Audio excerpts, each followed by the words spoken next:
Je voudrais poser une question parce qu'on oublie souvent que Transformers, c'est à la base des jouets.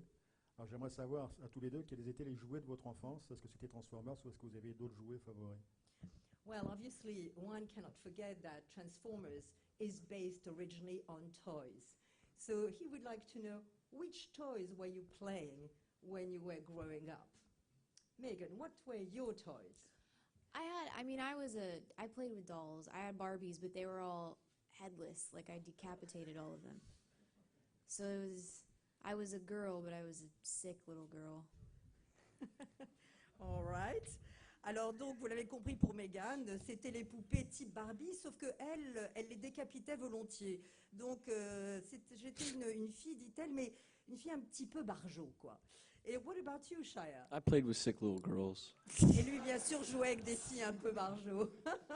Apart from that?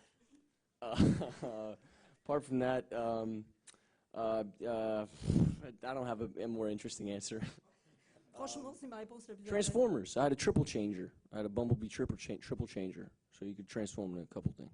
Ah, alors si, en fait, il avait aussi des jouets Transformers, entre autres Bumblebee, qui était un triple changer, donc il pouvait se changer en 3 formes différentes. Wiffle ball bats and all the stupid kid stuff. Yeah, Ouais. Voilà, donc en gros, des battes de baseball, enfin tous les jeux un peu idiots auxquels jouent tous les gamins. Autre question? Oui, bonjour. J'aurais voulu qu'il nous parle des scènes coupées du film, s'il y en a. Ici. Ah, bonjour. Bonjour. Were there any cut-up scenes that might be then on DVDs or whatever that were not on the final version? And could you tell us? Almost all of them. I think Mike sort of lets him go until he finds something that makes sense, or maybe none of it ever makes sense, and Mike gets in the editing room and sort of cuts it all together. But I know, like, I always remember the library scene where we're arguing with each other through the books. There's like this little hole.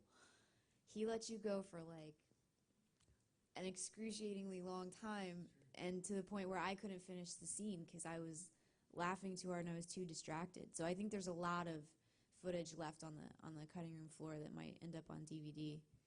Alors en fait, Michael tourne énormément et donc jusqu'à ce qu'il trouve un sens à sa scène, tout autant qu'on peut dire qu'il y a un sens qu'il cherche, mais c'est au montage surtout que cela se passe. Ainsi, je me rappelle d'une scène dans la bibliothèque où on se dispute tous les deux à travers les livres. Et Michael a mis un temps fou à vraiment faire cette scène. À la fin, j'en pouvais plus, je riais tellement on continuait cette scène. Et donc, je suis sûre qu'au moment du montage, il y a énormément de scènes ou des bouts de scènes qui ne sont pas dans le film et que l'on risque de retrouver sur DVD. Autre question? Bonjour. J'aimerais qu'il nous parle du côté militaire du film. On a l'impression qu'il y a la moitié de l'armée américaine présente dans le long métrage.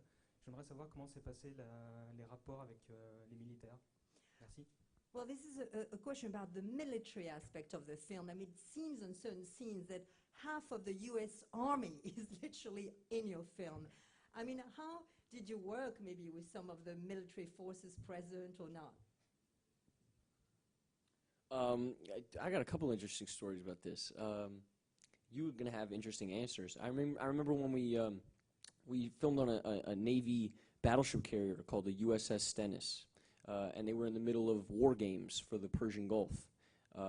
This was not a movie set. This was war games, and we landed there, and Megan Fox landed there, more importantly. You got to understand, this is a Navy ship with 50,000 men who've been at sea for months, and there's Megan Fox.